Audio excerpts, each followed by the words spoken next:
The bell above Petals and Thorns chimed softly as I pushed through the door, my arms loaded with buckets of fresh peonies that had arrived before dawn.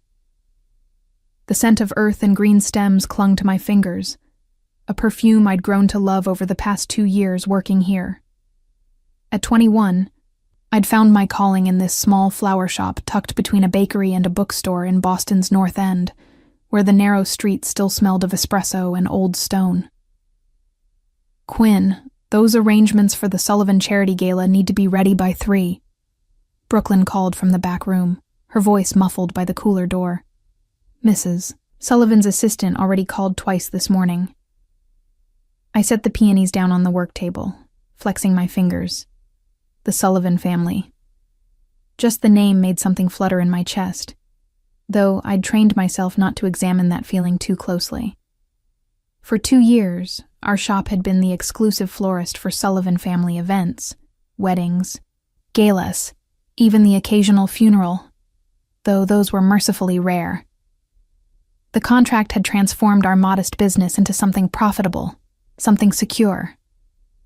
What Brooklyn didn't know, what no one knew, was that I'd noticed him. Declan Sullivan. The eldest son, the one people whispered about when they thought I wasn't listening, the one whose presence at family events was both expected and somehow unsettling, like a storm cloud on an otherwise perfect day. He never spoke to me, never even looked directly at me as far as I could tell, but I felt him watching, always watching. From across ballrooms, from the edges of garden parties, from the shadows of family gatherings, where I arranged centerpieces and wove flowers through arbors. His gaze was a physical thing, heavy and constant, raising the hair on the back of my neck. I told myself I imagined it, that a man like Declan Sullivan, powerful and dangerous in ways I didn't fully understand, would never notice someone like me, a florist with dirt under her nails, and dreams no bigger than keeping this shop running. Earth to Quinn. Brooklyn waved a hand in front of my face, grinning. "You were doing that thing again. That faraway stare you get when you're thinking about something you won't tell me." "I'm just tired," I lied, turning to the peonies, late night finishing the centerpieces. She didn't believe me. I could tell from the way she pursed her lips, but she let it drop. Brooklyn had been my friend since high school, the one who'd convinced me to apply for this job when I'd been working 3 part-time positions just to make rent. She knew me better than anyone, which meant she also knew when to stop pushing. The morning passed in a blur of ribbon and wire, baby's breath and roses. I lost myself in the work, in the precise art of creating something beautiful from stems and petals. By 2 o'clock, the arrangements were ready, each one perfect, each one a silent prayer that maybe, just maybe, he would notice them. Notice me. "I'll do the delivery," Brooklyn offered, already reaching for her jacket. "You've been here since 5 this morning." "No," I said too quickly. "I mean, I don't mind. The exercise will do me good." She raised an eyebrow but didn't argue.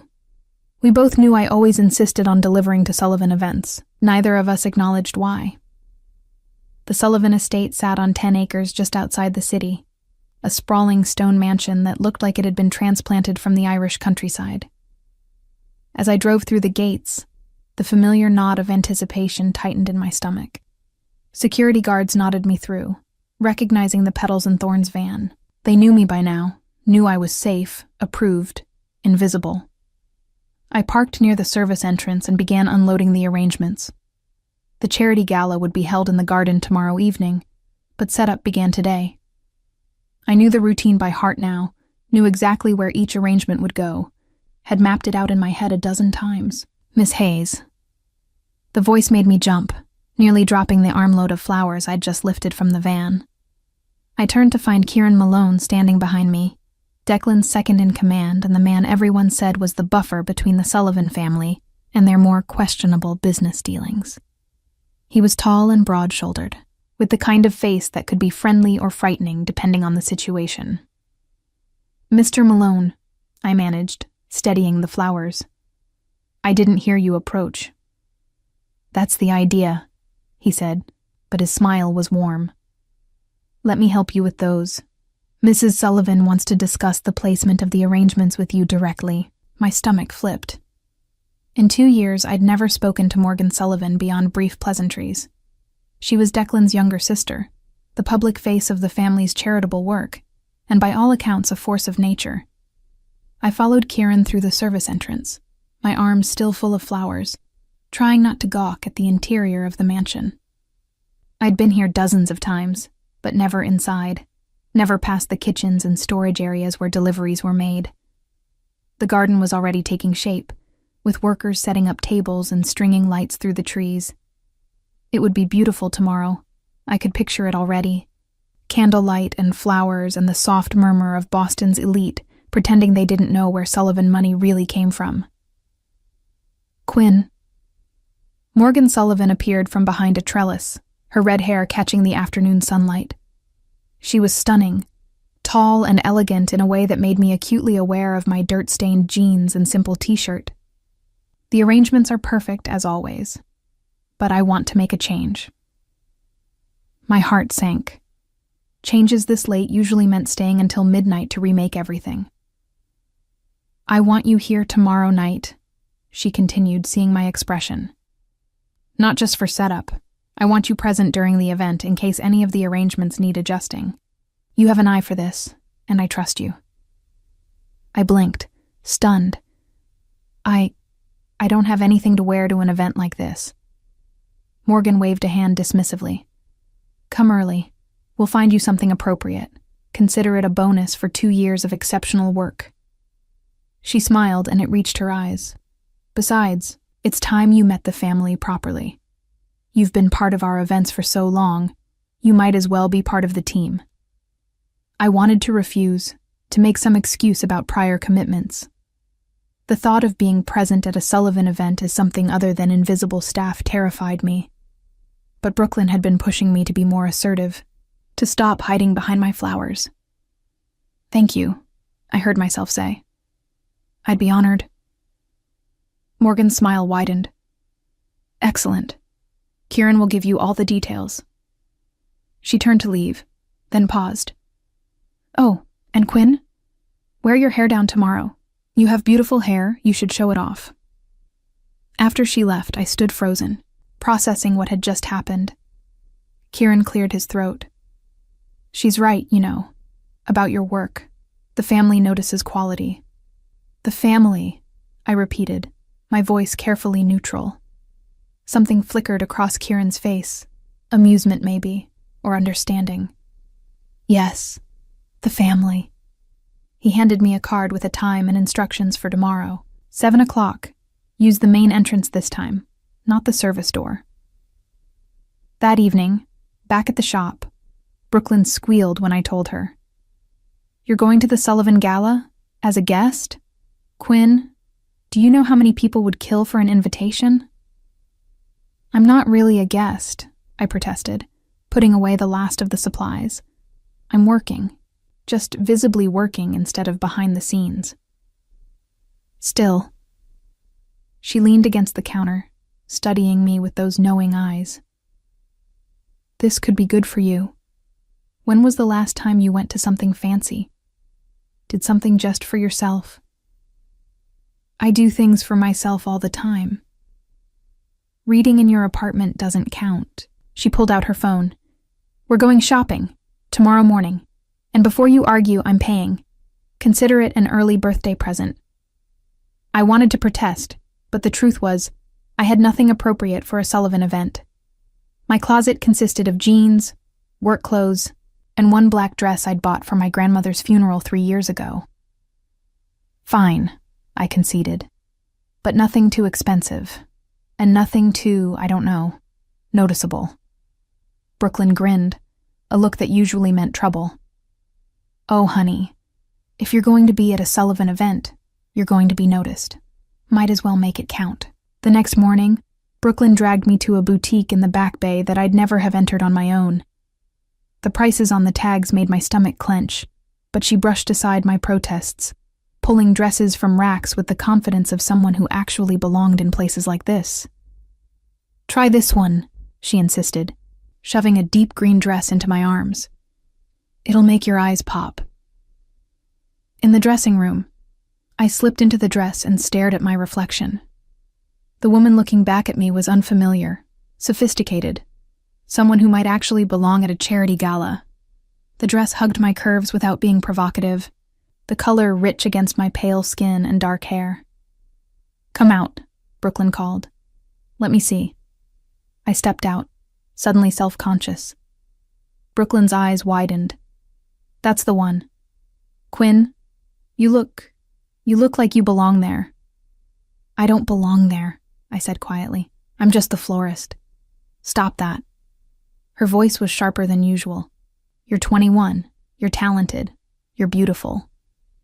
You belong anywhere you want to be." I wanted to believe her. Wanted to believe that tomorrow night, walking through the main entrance of the Sullivan estate, I could be something more than invisible. But as I looked at the price tag, reality crashed back. "Brooklyn, I can't let you pay this much." "Yes, you can. And you will." She was already heading to the register. "Consider it an investment in your confidence." That night, I barely slept. I kept imagining tomorrow, kept running through scenarios in my head. What if I spilled something? What if I said something stupid? What if I saw him, Declan Sullivan, up close instead of from across a room, and he looked right through me like I didn't exist? By the time 7 o'clock arrived the next evening, my nerves were frayed. The dress felt too tight, too obvious. My hair, worn down as Morgan had suggested, felt strange after months of keeping it in practical buns for work. I'd applied makeup with Brooklyn's guidance, but I felt like I was wearing a costume, playing a part I didn't know the lines for. The Sullivan estate looked different at night, transformed by thousands of tiny lights strung through the trees. My arrangements glowed in the candlelight, exactly as I'd envisioned them. I should have felt proud, but mostly I felt out of place. "Quinn." Morgan Sullivan appeared at my elbow, radiant in a silver gown. "You look wonderful. Come, let me introduce you to some people."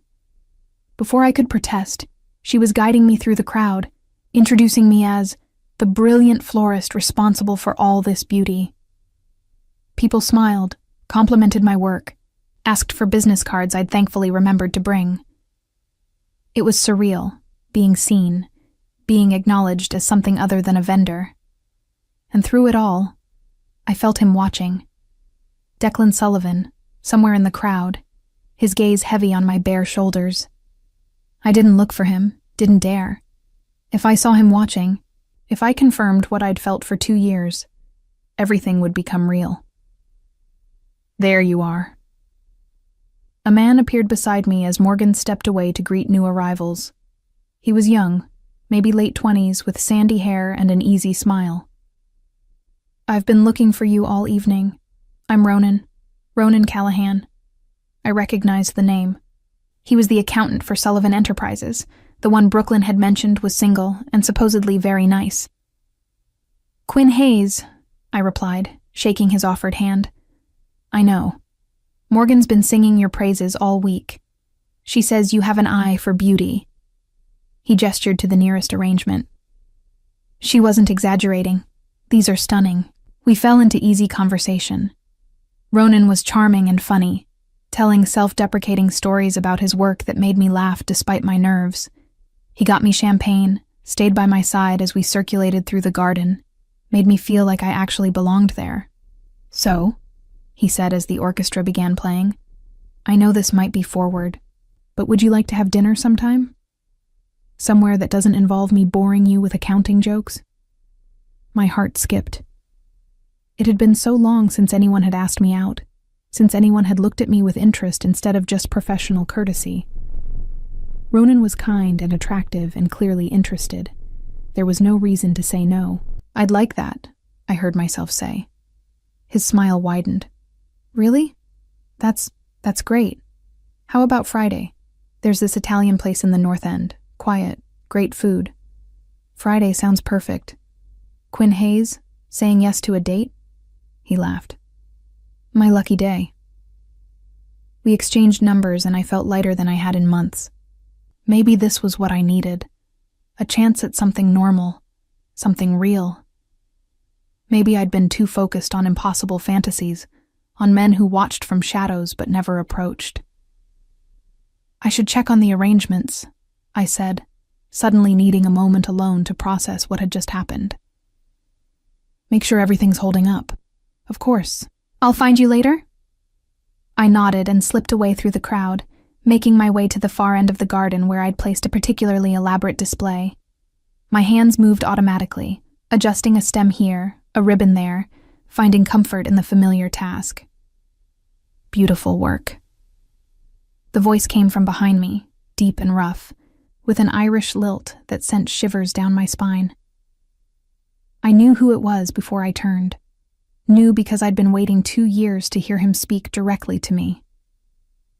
Declan Sullivan stood in the shadows just beyond the light's reach, tall and broad-shouldered in a perfectly tailored black suit. His dark hair was longer than in the family photos I'd seen, curling slightly at his collar. His eyes, I finally saw them clearly now, were storm gray, intense, and focused entirely on me. Thank you, I managed, my voice steadier than I felt. He moved closer, into the light, and I could see the sharp planes of his face, the slight scar above his left eyebrow, the way his jaw tightened as he looked at me. Really looked at me, not the careful avoidance I'd convinced myself I imagined. Quinn Hayes. My name and his voice sounded different, weighted with something I couldn't name. You've been making my sister's events beautiful for 2 years now. I try, I said, acutely aware of how close he was standing.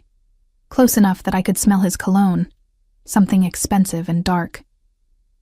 She tells me you agreed to dinner with Ronan Callahan. His voice was carefully neutral, but something flickered in those gray eyes. He's a good man, honest, safe. The way he said safe made it sound like an insult.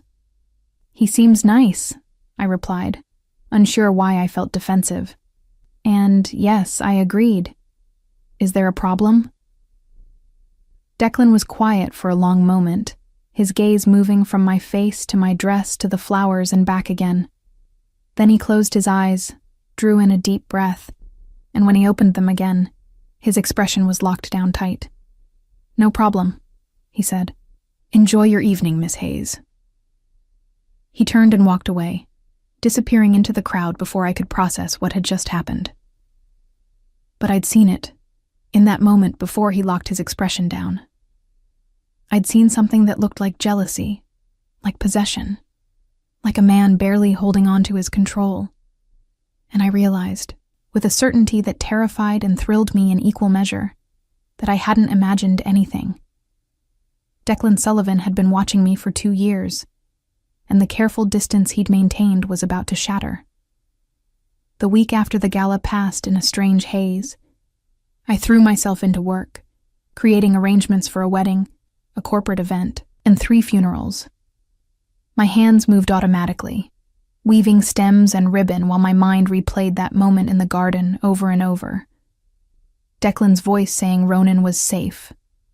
The way he'd closed his eyes and taken that deep breath, as if steadying himself against something violent. Brooklyn noticed, of course. She always noticed. You've been weird since the gala, she said Wednesday afternoon, catching me staring into space while holding a bunch of lilies. Did something happen? Did you spill champagne on someone important? No, nothing like that. I forced myself to focus on the flowers. It was fine. Good, actually. I got a date out of it. Her eyes lit up. With the accountant? Ronan? Quinn? That's amazing. When? Friday night. Italian place in the North End. And you're telling me this in that voice? The voice that sounds like you're describing a dental appointment? She set down her pruning shears and crossed her arms. What aren't you telling me? I wanted to confide in her, wanted to explain the confusion churning inside me. But how could I explain that I was going on a date with a perfectly nice man, while unable to stop thinking about another man entirely? A man who'd never even had a full conversation with me until 5 days ago. "I'm just nervous," I said. "It's been a while since I went on a date." Brooklyn softened. "It's going to be great. Ronan seems really into you. And you deserve someone who's into you, Quinn. Someone who actually asks you out instead of just, I don't know, staring creepily from across rooms." My head snapped up. "What?" "Nothing." She busied herself with the flowers. "Just, you deserve someone direct. Someone who makes his intentions clear." Thursday evening, I was closing up the shop when my phone buzzed. A text from Ronan. "Still on for tomorrow? I'm really looking forward to it." I typed back, "Me too. See you at 7. Another buzz, almost immediately. But this time, it was an unknown number. The restaurant Ronan chose closed last month. Food poisoning scandal. "You might want to suggest somewhere else." I stared at the message, my stomach tightening. Who would text me this? And how did they have my number? I called Ronan. "Hey, quick question. The place we're going tomorrow, you're sure it's still open?" A pause. "Of course. Why?" Someone mentioned they thought it closed. Let me check." I heard him typing. A longer pause. "Huh. That's weird. You're right. It closed 3 weeks ago. How did I not know that? I could have sworn I saw it was still open when I looked yesterday." "Maybe we should pick somewhere else," I suggested, unease prickling along my spine. "There's that new place on Hanover Street, Lucia's. Supposed to be excellent. Let me see if I can get us a reservation." After we hung up, I stared at the unknown number, blocked it, tried to shake off the strange feeling that someone was watching, interfering, steering. Friday arrived with gray skies threatening rain. I spent the day distracted, nearly cutting myself twice while trimming roses. Brooklyn finally banned me from sharp objects and sent me to do inventory in the back room. "You're a mess," she declared. "Go home early, take a bath, relax. You're acting like this is your execution instead of a date with a nice guy." At home, I tried to follow her advice. I took a long shower, dried my hair carefully, applied makeup with a steadier hand than I felt. The dress I'd chosen was simpler than the one from the gala, a deep burgundy wrap style that Brooklyn had insisted I buy. My phone buzzed while I was putting on earrings. "Ronan. Bad news.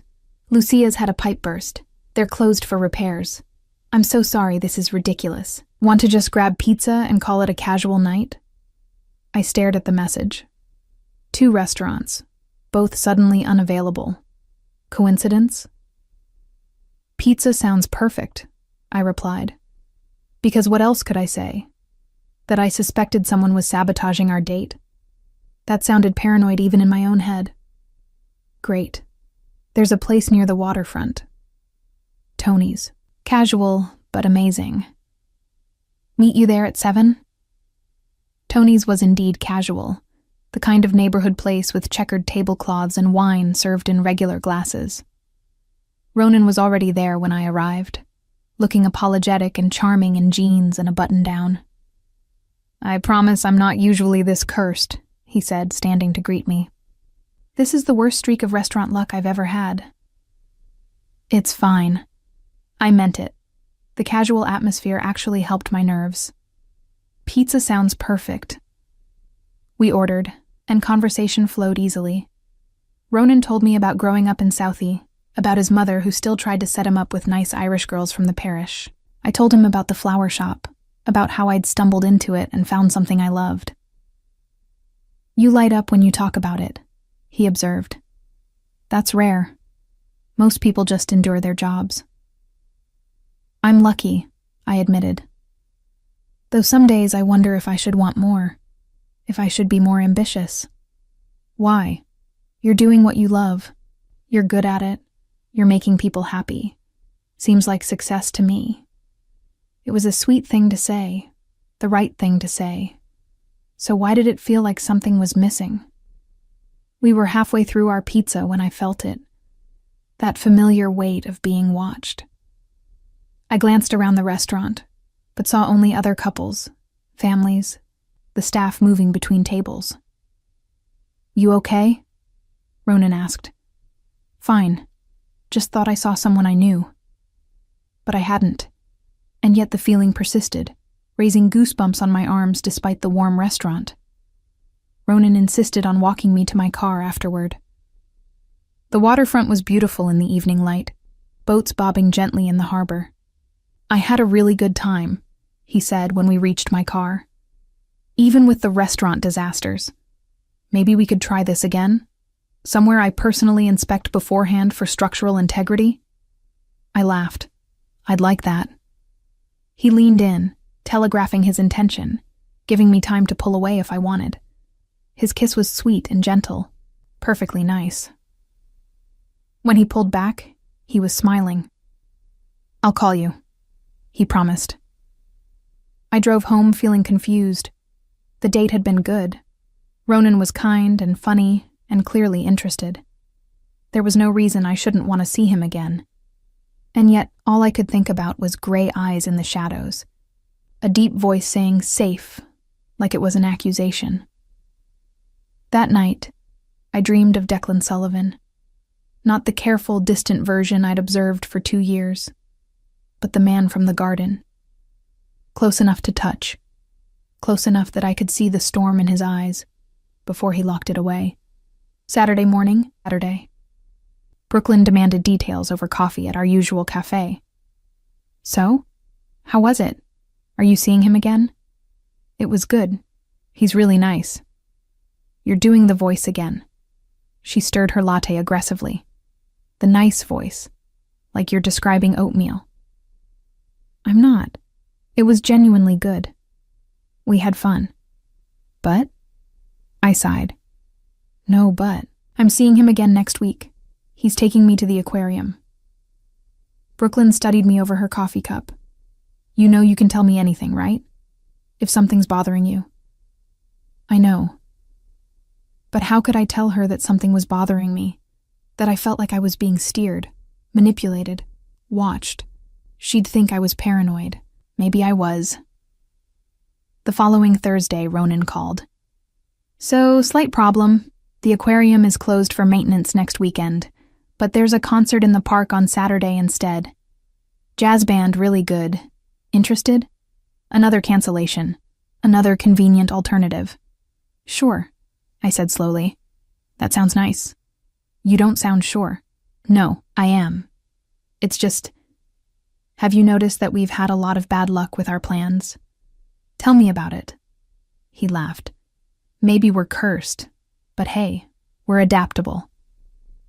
Saturday's concert was perfect.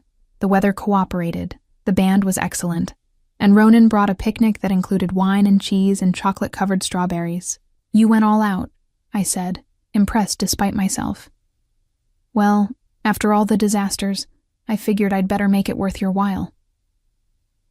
We spread a blanket on the grass, ate and listened to music, and it should have been romantic. It was romantic. Ronan held my hand, made me laugh, looked at me like I was someone special. And yet, that feeling again. Eyes on me.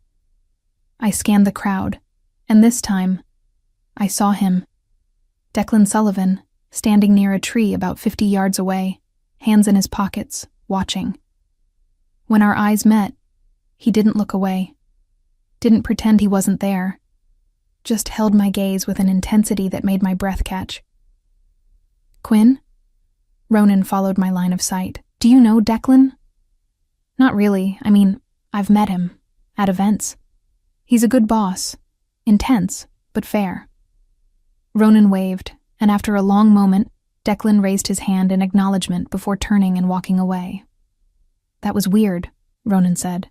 "Didn't take him for a jazz concert type." But I knew. Suddenly, with absolute certainty, I knew. The restaurants, the aquarium, all of it. Declan Sullivan had been sabotaging my dates. Not so drastically that they were ruined, just enough to steer us toward places where he could watch, where he could see me with Ronan. Anger bloomed hot in my chest. What right did he have? He'd never approached me, never indicated any interest beyond watching from shadows. He had no claim on me, no right to interfere in my life. I need to go, I said abruptly, standing. What?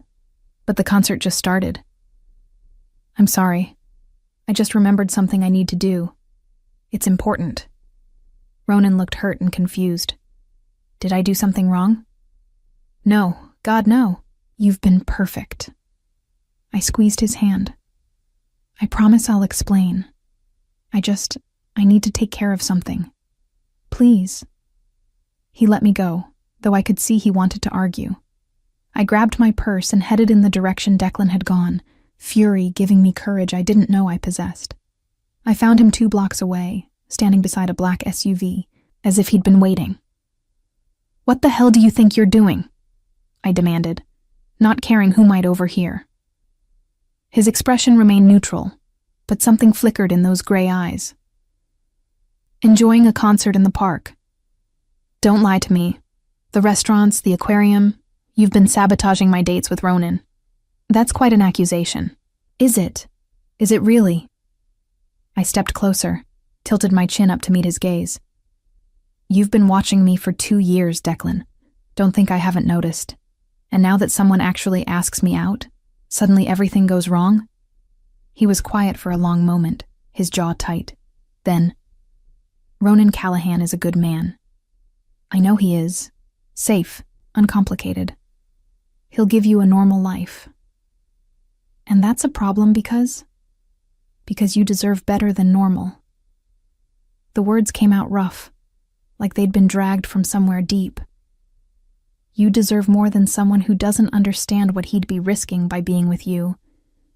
I stared at him, my anger faltering. What are you talking about? Declan stepped closer, and suddenly there was barely any space between us. You think I haven't wanted to talk to you, to approach you? For 2 years I've watched you work, watched you create beauty out of nothing, watched you smile at people who don't deserve it. And every time I wanted to cross that line, I reminded myself of what I am, what my world would do to someone like you. Someone like me, I repeated, my voice barely a whisper. Innocent, good, untouched by the ugliness I deal with every day. His hand lifted, hovering near my face before he forced it back down. Ronan can give you that normal life. I can't. I won't let you into my world, Quinn.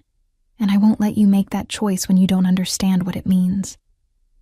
That's not your choice to make. The anger returned, hotter now. You don't get to decide what's best for me. You don't get to interfere in my life from the shadows and call it protection. I'm trying to keep you safe. From what? From you? I laughed, but it was bitter. You know what's not safe, Declan? Being manipulated. Being watched without consent, having someone mess with my life because he thinks he knows better. Something cracked in his expression, a flash of pain quickly masked. You're right. I had no right. I'll stop. Will you? I challenged. Will you really? Or will you just find subtler ways to interfere? He was silent, and I had my answer. Stay away from me, I said, fighting back tears I refused to let him see. If you can't be honest, if you can't actually talk to me like I'm a person instead of something to watch and protect from a distance, then stay away. I don't need your shadow hanging over me. I turned and walked away before he could respond, before I could see if my words had landed. My hands were shaking, my breath coming in short gasps. But I'd done it. I'd confronted him. And now I needed to figure out what came next. Back at the park, Ronan was packing up the picnic, his expression worried. Is everything okay? No, I admitted, because he deserved honesty. But it will be. I'm sorry I ran off. Do you want to talk about it? I looked at his kind face, his genuine concern. He was a good man, safe and uncomplicated, just like Declan had said. And maybe that should have been enough. There's someone else, I said quietly. I mean, there isn't. Not really. But it's complicated. Understanding dawned in his eyes. Declan, how did you know? The way he looks at you, like you're the only person in the room, even when you're not looking back. Ronan smiled sadly. I'd have to be blind not to see it. I just hoped maybe, but I get it. When someone looks at you like that, it's hard to see anyone else. I'm sorry. Don't be. I'd rather know now than, well. He handed me the blanket. For what it's worth, be careful. Declan's a good boss, but his world, it's not safe, Quinn. Whatever you decide, make sure you're going into it with your eyes open. I nodded, unable to speak past the lump in my throat. That night, alone in my apartment, I finally let myself cry. Not for Ronan, though I felt guilty for hurting him.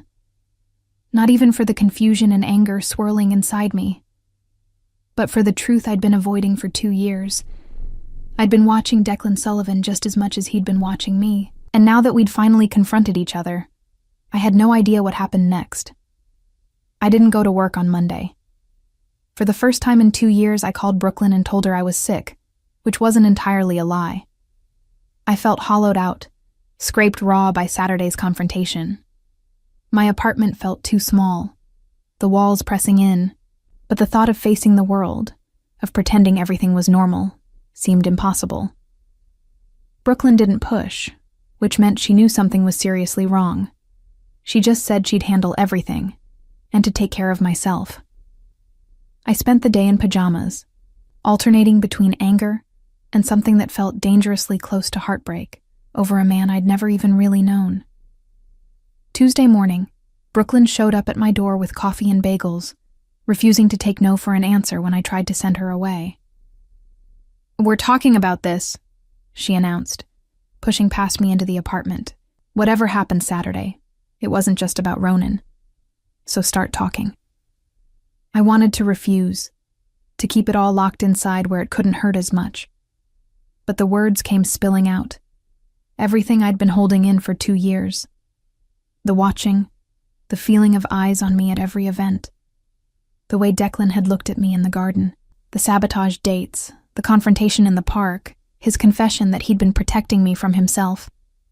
Brooklyn listened without interrupting, her expression shifting from surprise to concern to something that looked almost like recognition. Quinn, she said carefully when I finished, this man has been stalking you for 2 years. It's not. He wasn't dangerous. He never approached me, never made me feel unsafe. Watching someone without their knowledge for 2 years is the definition of unsafe. And sabotaging your dates?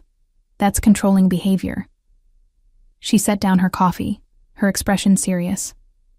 I know he's attractive and powerful, and apparently tortured about his feelings, but that doesn't make this okay.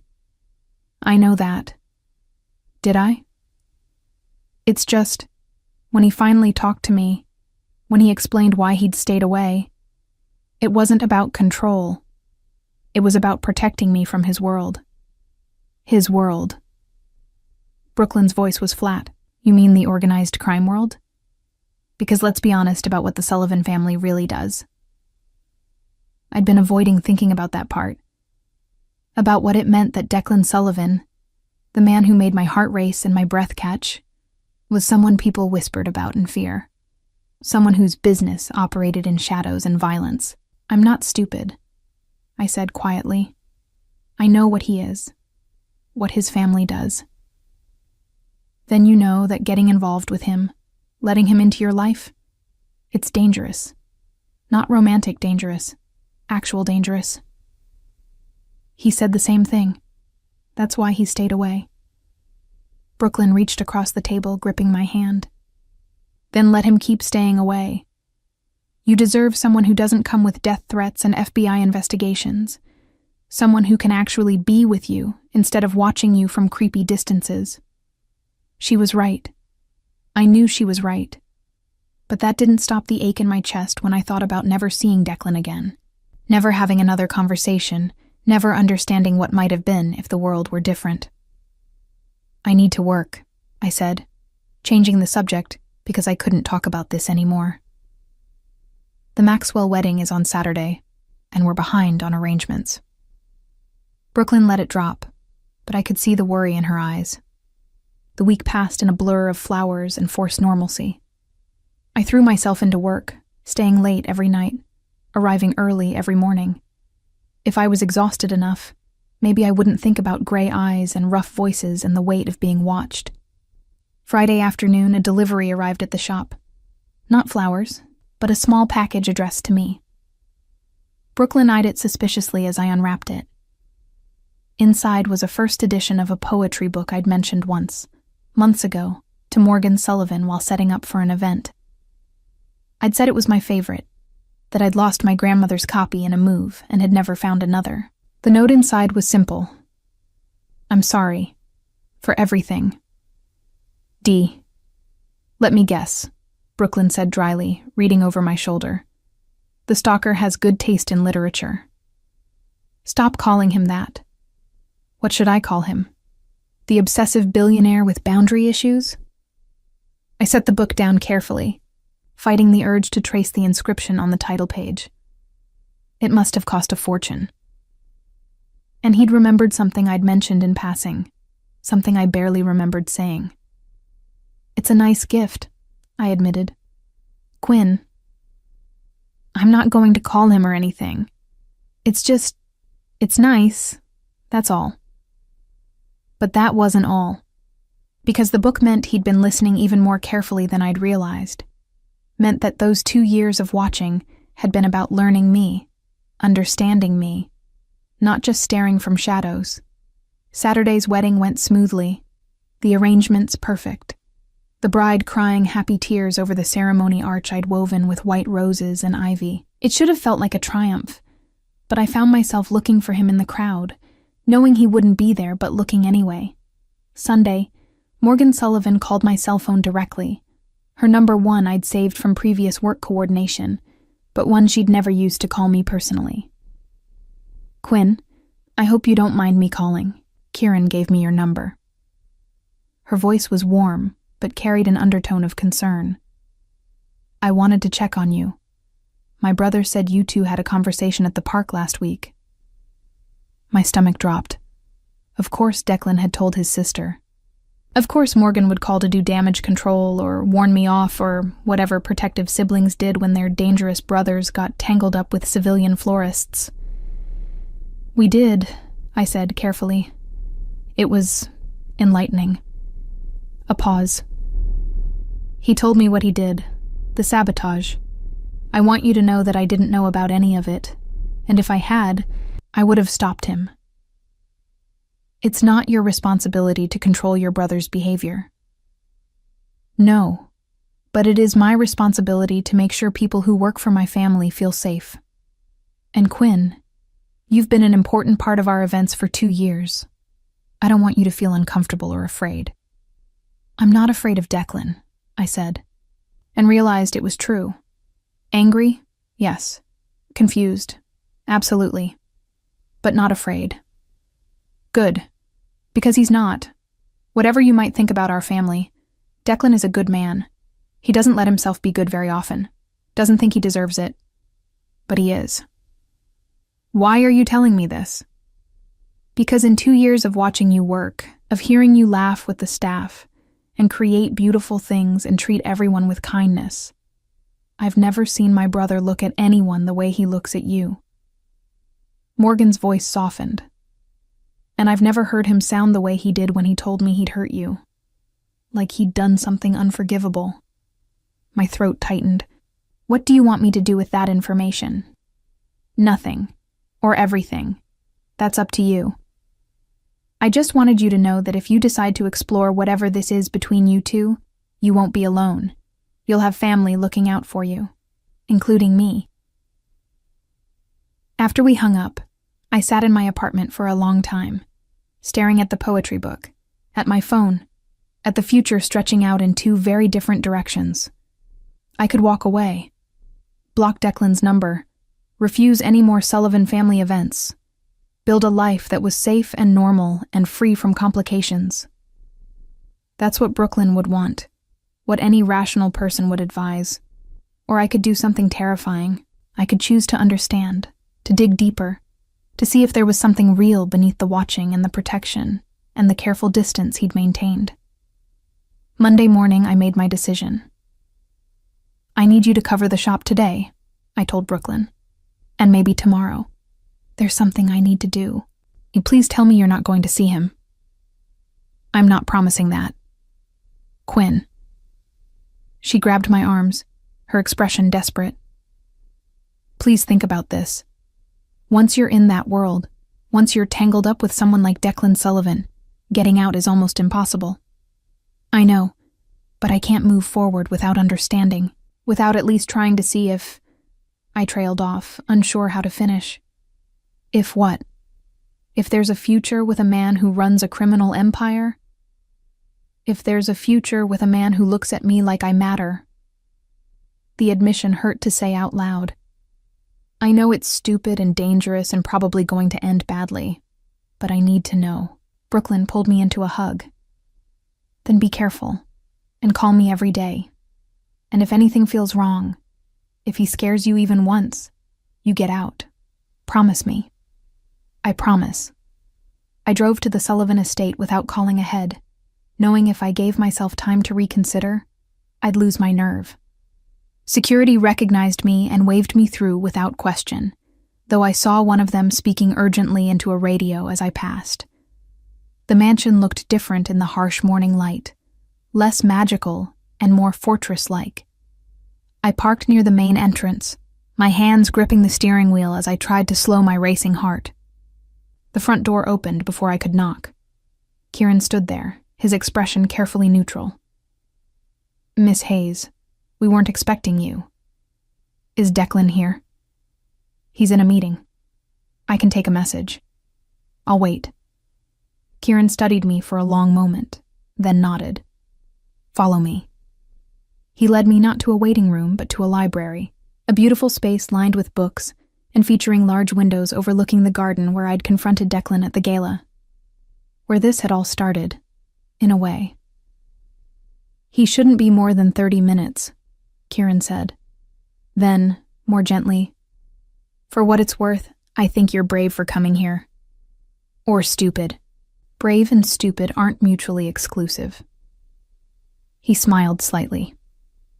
Help yourself to anything from the shelf. Declan's collection is extensive. After he left, I wandered the library, trailing my fingers along book spines, trying not to think about what I was about to do, trying not to imagine the conversation ahead, the questions I needed to ask, the truths I wasn't sure I wanted to hear. I was examining a first edition Yeats when the door opened behind me. Quinn. I turned slowly, giving myself time to school my expression. Declan stood in the doorway in shirt sleeves and slacks, his tie loosened, looking tired in a way that made him seem more human, more real. I got your gift, I said. The book. It's beautiful. I'm glad you liked it. He didn't move closer, just stayed by the door as if he didn't trust himself. I wasn't sure you'd want anything from me after Saturday. I wasn't sure either. I set the Yeats down carefully. But then I realized I couldn't move forward, either direction, without understanding, without actually talking to you like adults instead of whatever we've been doing for 2 years. Circling each other like wary animals. A ghost of a smile touched his lips. That's what Morgan called it. She called me, told me I'd have family looking out for me if I chose to explore this. His expression shifted, surprise and something that might have been hope. She shouldn't have presumed. Maybe not, but she wasn't wrong, was she? There is a this to explore.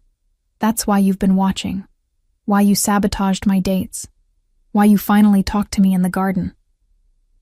Declan crossed to the window, putting distance between us even as we finally had the conversation we'd been avoiding. His reflection in the glass was clearer than his expression, revealing the tension in his shoulders, the tightness of his jaw. I've been in this life since I was 16, he said finally. When my father died and the responsibilities of the family business fell to me, I never chose it. But I embraced it because it was all I knew how to do. How to protect, how to control, how to survive in a world where weakness gets you killed. I'm not asking for your life story, I said gently. I'm asking why me. Out of everyone you've encountered in 20 years of this life, why am I the one you couldn't stay away from? He turned then, and the raw emotion in his eyes stole my breath. Because you were the first person in my world who looked at me and didn't see a weapon. You saw flowers and beauty and possibility. And every time I saw you create something beautiful in the middle of events full of people who would kill each other for advantage, I thought maybe there was still something good left in the world. That's a lot of weight to put on a florist. I tried to joke, but my voice shook. I know, and that's why I stayed away. Because you deserved better than to be someone's symbol of goodness. You deserved to actually be good, to live a good life. He took a step closer. But then you agreed to go out with Ronan, and I realized I'd been lying to myself. It wasn't about protecting you from my world. It was about protecting myself from what it would mean to let you go. So you sabotaged my dates instead of just talking to me like a normal person. I never claimed to be normal. No, I agreed. But you could have been honest. How? How do I walk up to a woman I've been watching for 2 years and say, I'm obsessed with you, I'm dangerous, and everyone around me dies violently, but would you like to get coffee? Despite everything, I laughed. That would have been a start. He moved closer, close enough that I could see the silver flecks in his gray eyes, close enough to smell cedar and something darker. I'm trying to be honest now. I'm trying to tell you that every instinct I have says to keep you at a distance, to let you live your safe, beautiful life. But I can't. Not anymore. Watching you walk away Saturday nearly killed me. What are you saying, Declan? I'm saying I'm selfish. I'm saying I want things I have no right to want. I'm saying that if you run right now, I won't stop you. But if you stay, his hand lifted, hovering near my face like it had in the park. If you stay, I can't promise to be noble anymore. I can't promise to protect you from myself. My heart pounded so hard I was sure he could hear it. This was the moment. The choice Brooklyn had warned me about. The decision that would change everything. I'm not asking you to be noble, I said quietly. I'm asking you to be honest. About what you want. About what this is. His hand finally made contact, fingers brushing my cheek with aching gentleness. I want you. I've wanted you since the first time I saw you laugh while arranging flowers for my sister's birthday party. I've wanted you through every event, every brief smile you gave me when you thought I wasn't looking. And I want you now, even knowing I'm damning us both. That's dramatic. It's realistic. My enemies will see you as a weakness. My family will expect things from you that aren't fair. Your friends will think you're insane for choosing this. And they'll all be right. You're really selling this, I said dryly. I'm trying to give you an out. One last chance to walk away before this gets complicated. I thought about Brooklyn's warnings, about Ronan's concern, about Morgan's offer of family. I thought about the poetry book and the 2 years of careful distance and the way Declan looked at me now. Like I was something precious and terrifying in equal measure. I don't want out, I heard myself say. I want honest. I want you to tell me when you're scared or when you're being overprotective or when you're about to do something stupid like sabotage my dates. I want communication instead of manipulation. And if you can't give me that, then I do walk away. But if you can. I can, he said quickly. I will. Whatever you need. Then stop talking, I said, rising on my toes, and kiss me. He did. And it was nothing like Ronan's sweet, gentle kiss. This was desperate and claiming. 2 years of watching and wanting finally unleashed. His hands cupped my face like I was fragile. But his mouth was demanding. Possessive in a way that should have frightened me, but instead made something inside me ignite. When we finally broke apart, both breathing hard, he rested his forehead against mine. "This is going to be complicated," he murmured. "Everything worth having is. My world is dangerous. Then teach me how to navigate it." "I don't deserve you." "Too bad," I said, pulling back to look him in the eyes. "You're stuck with me now." For the first time since I'd met him, Declan Sullivan smiled, really smiled, and it transformed him from dangerous to devastating. "God help us both," he whispered, and then he kissed me again. The next 2 weeks existed in a strange sort of bubble. Declan and I navigated the beginning of whatever we were becoming with the care of people defusing a bomb. He took me to quiet dinners at restaurants where security was tight and eyes were discreet. We walked through parks at dawn before the world woke up, his hand warm in mine as we talked about everything except the dangerous realities of his world. He was surprisingly easy to talk to once the walls came down. Funny in a dry way that caught me off guard, intelligent in a way that went beyond business savvy. He asked questions about my childhood, about my grandmother who'd taught me to love flowers, about the small dreams I'd never admitted to anyone.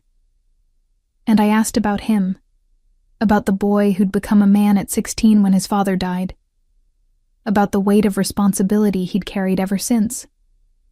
He answered carefully, editing the violence from his stories, but I could read between the lines, could see the shadows that crossed his face when he spoke of choices made, of lines crossed. "I need you to understand something," he said one evening as we sat in his study, me curled in a leather chair with a book while he worked on his laptop. "There are parts of my life I'll never be able to share with you. Not because I don't trust you, but because knowing makes you complicit, makes you a target." I looked up from my book. "I'm already a target, aren't I? Just by being here with you." His jaw tightened. "Yes. Which is why Kieran has assigned security to watch your apartment and the shop. You won't see them, but they're there." "You're having me followed?" "I'm keeping you safe," he corrected. "There's a difference." "Is there?" I set the book down. "Declan, we talked about this. About honest communication instead of control. And I'm being honest. My enemies will look for weaknesses. You are now my greatest weakness. That means you need protection whether you want it or not." I wanted to argue, to insist on autonomy and independence. But I also wasn't naive enough to think the protection was unnecessary. Declan's world operated by different rules, and refusing to acknowledge that would be dangerous for both of us. "Fine," I conceded. "But you tell me these things. You don't just assign security without discussing it with me first. Deal?" Relief flickered across his face. "Deal." Brooklyn was less understanding when I finally told her about Declan and me. "You're insane," she declared over coffee at the shop, her voice rising enough that I glanced nervously toward the street. "Quinn, this man runs the Irish mob. The actual mob. People die because of him. I know what he is. Do you? Do you really?" She leaned forward, her expression desperate. "Or are you so caught up in the romance of it all, the watching and the protection and the dangerous man with a soft spot, that you're ignoring reality?" "I'm not ignoring anything," I said. But doubt crept in. Was I? Was I so dazzled by Declan's attention that I was willfully blind to what being with him really meant? "He's having you followed, Quinn. He's assigned people to watch you without your permission.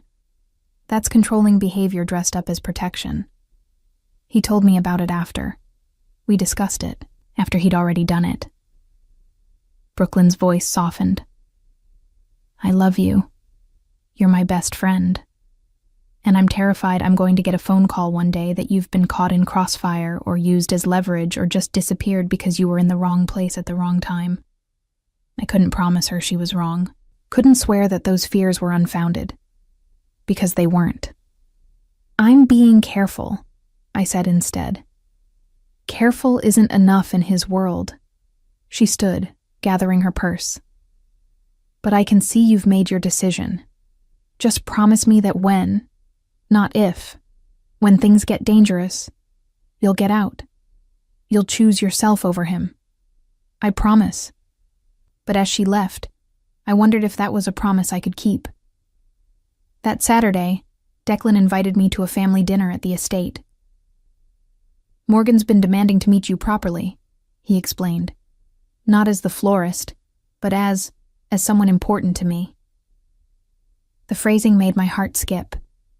"Important to you. Don't sound so surprised. You know what you are to me." I didn't, not really. We'd been careful with words like girlfriend or relationship, as if labels might make things too real, too breakable. But the invitation to family dinner felt significant, like crossing a threshold. "Will your other siblings be there?" I asked. Declan had 2 younger brothers I'd never met, both involved in the family business in ways he never specified. "Liam and Callum, yes, and their wives." He hesitated. "Fair warning, family dinners can be intense. We're Irish, we're loud, and we don't agree on much. But we're loyal. Once you're in for life." "That's both comforting and terrifying," he smiled. "That's the Sullivan family in a nutshell." The dinner was exactly as advertised. The dining room buzzed with conversation and laughter, wine flowing freely as platters of food circulated. Morgan embraced me like we were already friends. Declan's brothers assessed me with curiosity tempered by caution, and their wives welcomed me with knowing smiles. "So you're the florist," Liam said, Declan's middle brother, built like a boxer and with a grin that was more trouble than charm. "The one who's had our fearless leader tied up in knots for 2 years. "I wasn't aware I had that much power," I replied, earning a laugh from the table. "Oh, you have no idea," Morgan said, refilling my wine glass. Declan's been insufferable, moping around, staring off into space, snapping at people. We all knew something was wrong, but he wouldn't tell us what. Or rather, who. "I don't mope," Declan said dryly. "You absolutely mope," Callum, the youngest, chimed in. "Remember when Quinn was sick last month and missed that event? You were a nightmare for 3 days." I turned to Declan. "I was sick for 2 days in October. How did you even know?" "The flower deliveries were handled by Brooklyn," he admitted, looking slightly abashed. "I called the shop to make sure you were okay." "That's not creepy at all," Liam said cheerfully. "Very normal behavior." "Leave him alone," Kieran interjected from his spot at the table. I'd learned he was essentially part of the family, having grown up with Declan after his own parents died. At least he's evolved from stalking to actual dating. That's progress. The easy teasing, the warmth of inclusion, made something in my chest ache. This was what family looked like when it worked, when loyalty and love coexisted with honesty and affection. "Quinn," Morgan said as dessert was served, "have you given any thought to that offer I made? About expanding your floral business to handle more of our events?" "I have, but I'm not sure the shop could handle the volume. It's just me and Brooklyn." "So hire more people. We'd provide funding for expansion if needed. Consider it an investment in a business we believe in." It was a generous offer, almost too generous. I looked at Declan, trying to read his expression. Was this his influence or genuine from Morgan? "That's something to think about," I said carefully. "I'd need to discuss it with Brooklyn first." "Of course," Morgan smiled. "No pressure. I just think you're wasting your potential in that small shop when you could be doing so much more." The evening wound down around 11. As people started leaving, Declan pulled me aside into his study. "I'm sorry if that was overwhelming," he said. "My family can be a lot. They're wonderful, loud and intense, but wonderful. They like you. Morgan hasn't stopped texting me about how perfect you are." He moved closer, his hand settling on my waist. "Stay tonight. I don't want you driving home this late." It wasn't the first time he'd asked. but it was the first time I was tempted to say yes. The thought of driving back to my empty apartment, of leaving the warmth and light of the Sullivan estate, felt suddenly unbearable. "I don't have anything with me," I said, a weak protest. "I'll give you something to wear." His voice dropped lower. "Stay, Quinn. Please." I stayed. Declan's bedroom was a revelation. I'd expected opulence, but instead found a space that was surprisingly understated. Large bed with simple linens, a desk covered in papers, bookshelves filled with volumes that had clearly been read. The only indulgence was the view, floor-to-ceiling windows overlooking the estate grounds. He gave me one of his shirts to sleep in, then disappeared to give me privacy to change. When he returned, his eyes darkened at the sight of me in his clothes, the shirt falling to mid-thigh. "This was a mistake," he murmured. "You wearing my clothes. I'm never going to be able to think clearly again." "Good," I said, emboldened by wine and want. "I like you off balance." He crossed to me slowly, giving me time to retreat if I wanted. When I didn't, he pulled me close, his hands spanning my waist. "We should take this slow," he said, even as his thumbs traced patterns on my skin. "We've already been slow. 2 years of slow." "Quinn, my name was a warning and a plea. I'm not made of glass, Declan. I won't break." "I know, but I might." He pressed his forehead to mine. "You have no idea what you do to me. How much control it takes to not just—" He broke off, jaw tight. "To not what?" "To not claim every part of you. To not make sure everyone knows you're mine." The possessiveness should have scared me. Instead, it sent heat flooding through my veins. "Then claim me," I whispered. What followed was incendiary. Declan made good on his promise, claiming me with a possessiveness that bordered on desperate. His hands and mouth mapped every inch of me, learning what made me gasp, what made me arch into him. And when he finally pushed inside me, his eyes never left mine, watching every reaction with an intensity that made me feel seen in a way I'd never experienced.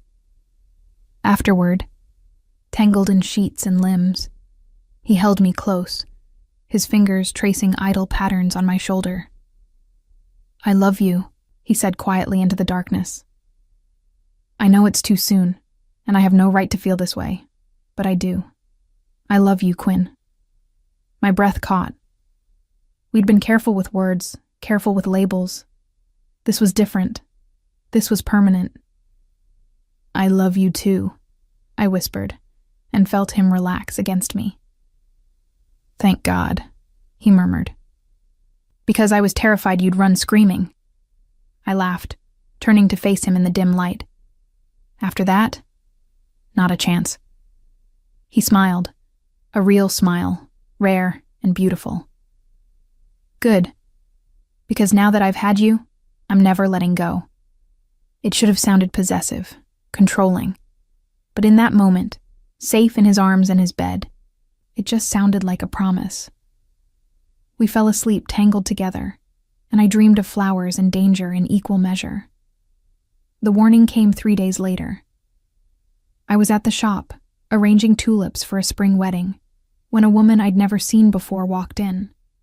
Mid-40s, elegant in a way that screamed money, with cold eyes that assessed me like a threat to be neutralized. "Can I help you?" I asked, my customer service smile firmly in place. "You're Quinn Hayes, Declan Sullivan's new pet project." The venomous way she said it sent warning bells ringing. "I don't know what you're talking about." "Don't insult my intelligence. You've been seen with him, staying at his estate, attending family dinners." She moved closer, and I resisted the urge to back away. "I'm here to give you advice, girl to girl." I didn't realize we were girls together. "We're not. I'm Catherine Brennan. My husband runs the Brennan organization. We've had, shall we say, complicated dealings with the Sullivans over the years." The name Brennan sent ice through my veins. I'd heard it mentioned in hushed conversations, always with the kind of tension that suggested violence barely held in check. "What do you want?" I asked directly. "I want to warn you. Declan Sullivan is a dangerous man, not just to his enemies, but to anyone foolish enough to care about him. Women who get close to him end up hurt, sometimes permanently." "That sounds like a threat." "It's a warning. There's a difference." She pulled a business card from her purse, setting it on the counter. "When things go south, and they will, call that number. We can protect you in ways Declan never could." "I don't need protection from Declan." "Not from him," she said, her smile sharp. "From his enemies. From the people who will see you as the easiest way to hurt him. You think having guards follow you is protection? It's a target. It tells everyone you matter to him. And in our world, that's the most dangerous thing you can be." After she left, I stared at the business card for a long time before throwing it away. But her words haunted me. Women who get close to him end up hurt. That evening, I asked Declan about it. About Catherine Brennan. About the warning. About whether I really was in danger just by loving him. His expression went cold and hard when I told him about the encounter. "She came to your shop? Approached you directly?" "Yes. She said she was warning me, girl to girl. She was threatening you." He pulled out his phone, typing rapidly. "Kieran needs to know about this. We need to increase security." "Declan, stop." I grabbed his hand. "Talk to me. Is she right? Are women who get close to you in danger?" He was quiet for a long moment, his jaw tight. Then, "Yes, they are. I've tried to tell you that from the beginning." "Then tell me the truth. All of it. What happened to the women before me?" "There was only one," he said finally. "Her name was Siobhan. I was younger. Stupider, thought I could have a normal relationship while running this empire. The Brennans found out about her, took her to use as leverage." His voice went flat. "By the time we got her back, she was broken. Physically and mentally. She left the country, changed her name. I never saw her again." Horror washed over me. "Declan, that's why I stayed away from you. Why I watched from a distance for 2 years. Because I knew if they found out what you meant to me, the same thing would happen." His hands cupped my face, desperate. "But I was selfish. I wanted you too much to stay away. And now Catherine Brennan knows. Which means everyone knows. Which means you're a target." "Then we deal with it," I said, forcing steadiness into my voice despite the fear churning in my stomach. "Together. No, you leave. Tonight. Kieran will take you somewhere safe, somewhere they can't find you. I'm not running. Quinn, you don't understand. These people don't negotiate. They don't show mercy. If they take you, they'll hurt you just to hurt me. And his voice broke. I can't survive that again. I can't lose you like I lost her." "Then don't lose me," I said fiercely. "Fight for me. Protect me. But don't send me away. Because if you do, if you make that choice without me, we're done. I won't be with someone who makes decisions about my life without me." He stared at me, conflict clear in his eyes. "You're asking me to risk everything I care about. I'm asking you to trust that I'm strong enough to handle this. That we're strong enough." I moved closer, my hands over his heart. "You said once that you were trying to protect me from your world, but I'm already in it, Declan. The only question is whether we face it together or apart." For a long moment I thought he'd choose safety over partnership. Then he pulled me close, burying his face in my hair. "Together," he whispered. "But you do exactly what security says. No arguments, no risks. If they say run, you run. Promise me." "I promise." But as I held him, feeling the tension in his body, I wondered if promises would be enough. If love could really survive in a world built on violence and fear. And whether Catherine Brennan's warning was about to become prophecy. The next 2 weeks were suffocating. Security tripled, which meant I couldn't go anywhere without guards flanking me. The shop felt like a fortress, with armed men trying and failing to look casual while positioned at every entrance. Brooklyn grew increasingly uncomfortable, her eyes following the guards with barely concealed fear. "This isn't sustainable," she said one afternoon, her voice low. "Quinn, customers are scared. We've had 3 cancellations this week alone. People don't want to visit a flower shop that looks like it's preparing for a siege." "I know. I'm working on it." "Are you? Because from where I'm standing, you're just accepting this as normal. As if having armed guards watching your every move is just the price of dating Declan Sullivan." "It is the price," I snapped, frustration boiling over. "And I don't have a choice. None of us do." Brooklyn's expression softened. "You always have a choice, Quinn. That's what I'm trying to tell you. You can choose yourself. You can walk away." But I couldn't. Leaving Declan would mean leaving part of myself, the part that felt alive and seen and cherished in ways I'd never experienced. Even if it meant living in a cage, even if it meant fear as a constant companion. "I can't," I whispered. "I love him." "I know," she said sadly. "That's what scares me most." That night, Declan called me to the estate for dinner. Just the 2 of us, he promised. A quiet evening away from the tension and fear. I should have known better than to believe in quiet. I arrived at 7, waved through by security who'd been expecting me. The house felt different without the usual bustle of family and staff. Quieter, emptier, almost eerie in its silence. "Declan?" I called, setting my purse on the entry table. No response. I moved through the house, checking the study, the living room, the kitchen. Empty, all of them. My phone was in my hand before I'd consciously decided to call him.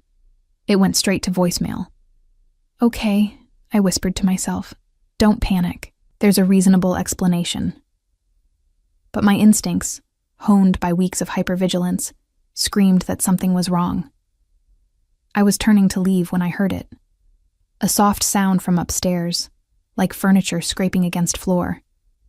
Without thinking, I climbed the stairs, my heart hammering against my ribs. The sound came from Declan's bedroom. I pushed the door open slowly, dread pooling in my stomach. The room was trashed. Furniture overturned, papers scattered, clear signs of a struggle. And on the mirror above the dresser, written in what I desperately hoped was paint, but suspected was blood. "Come alone. You know where." My phone was in my hand. Kieran's number pulled up.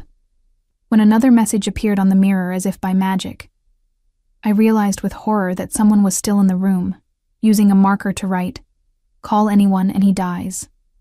East Dock, Pier 7. 1 hour. Alone." I spun, but saw no one. They were still here, watching, waiting to see what I'd do. Every instinct screamed to call for help, but the message was clear. If I involved security, if I brought the Sullivan family cavalry, Declan would die. I looked at my phone, at Kieran's number, at the easy choice that would bring help but might cost Declan his life.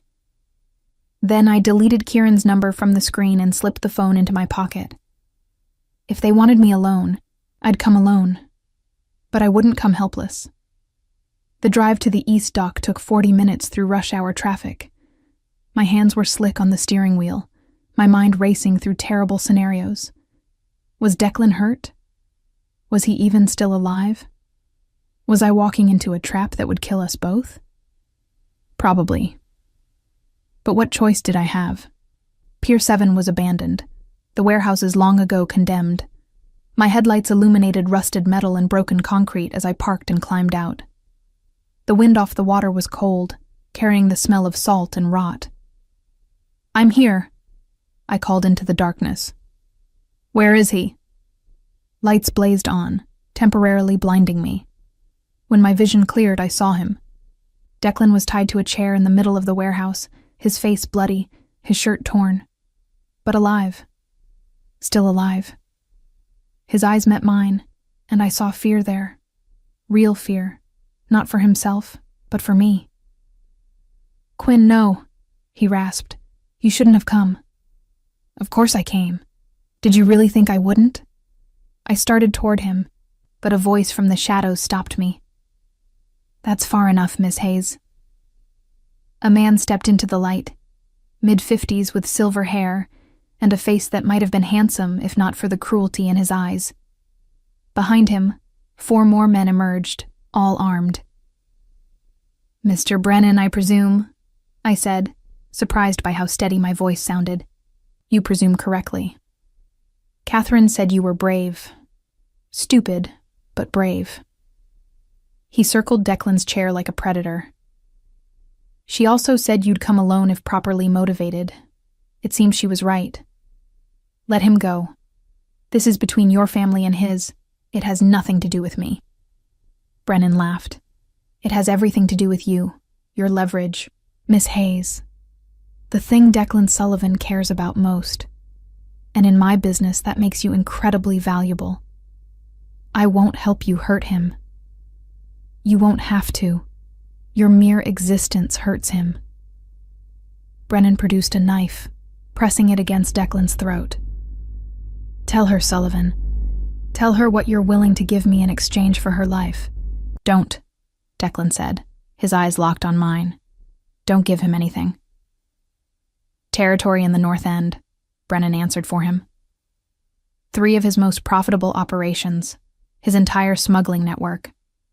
He was willing to trade his empire for you. That's how I knew we had him. Ice flooded my veins. "You're lying." "Am I?" "Ask him. Ask Declan what he was prepared to sacrifice before we took you both."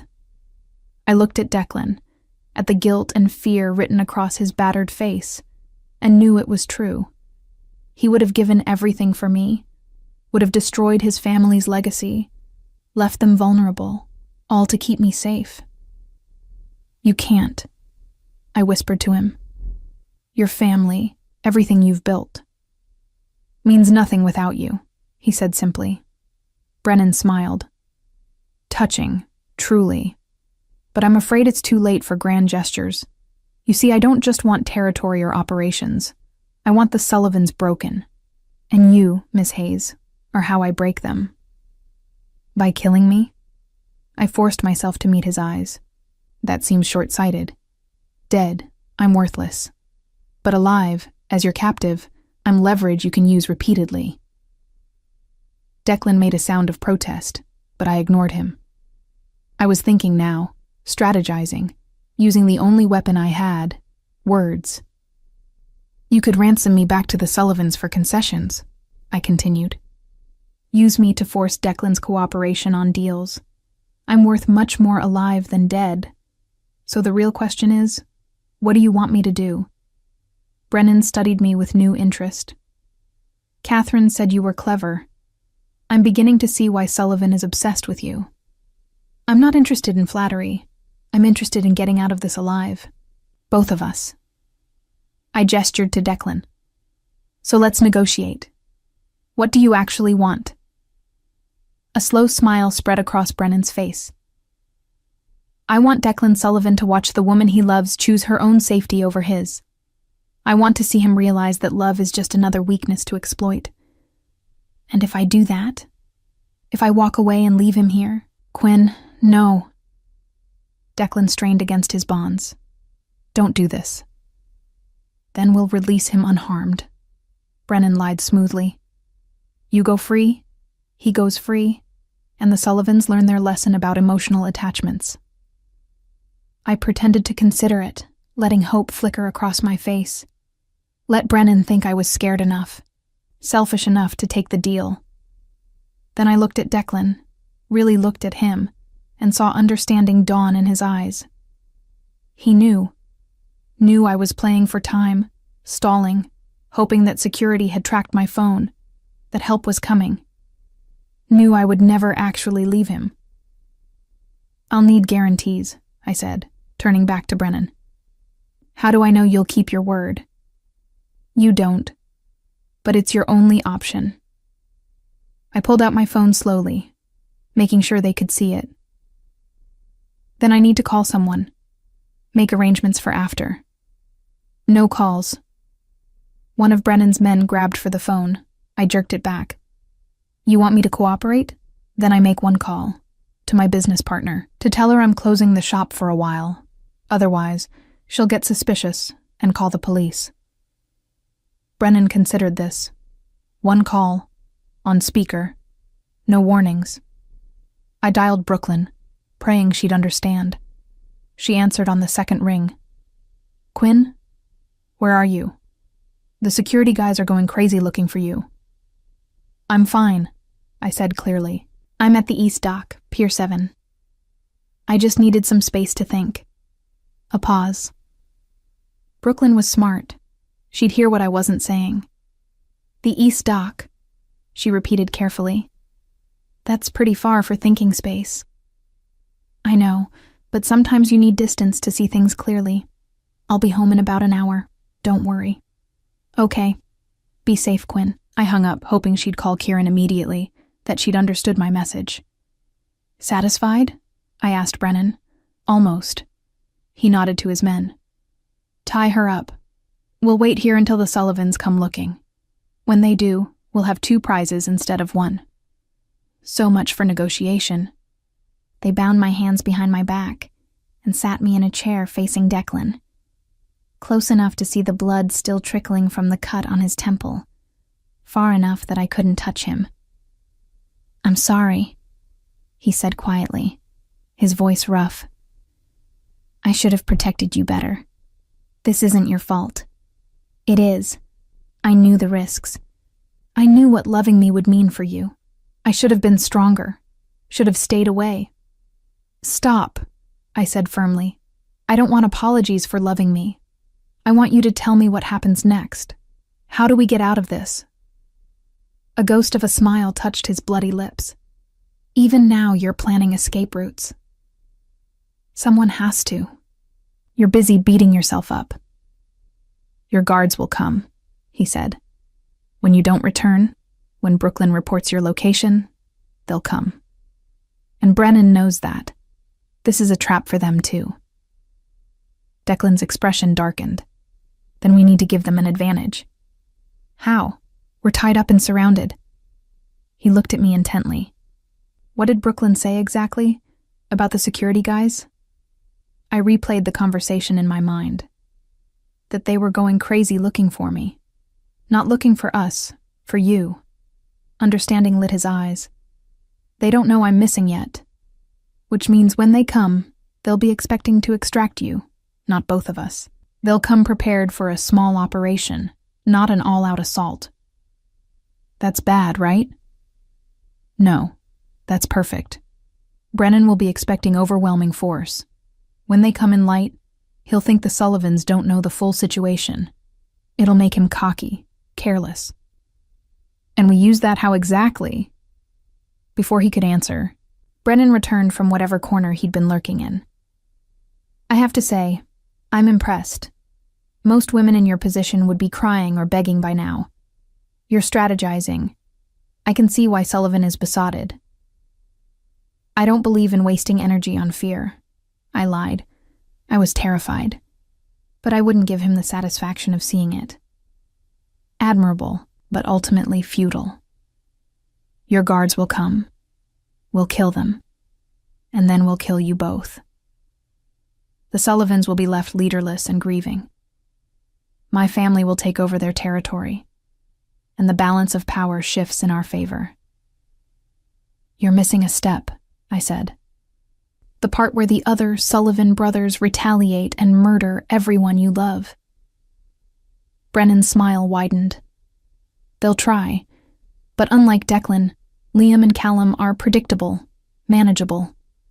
It's Declan's strategic mind that's made the Sullivans so powerful. Remove him, and they're just common thugs. You hear that? I said to Declan. He thinks you're the smart one. I'm telling Morgan. She'll be furious. Despite everything, Declan laughed. It was strained and painful, but real. She'll probably punch me. Both of you, Brennan said. I mean, technically she'll punch you since you're the one he insulted. Fair point. Brennan looked between us, confusion flickering across his face. You're both about to die, and you're discussing your sister's reactions? We're Irish, Declan said with a shrug that must have hurt. We multitask. I realized what he was doing. Stalling, making Brennan think we were delusional with fear or shock.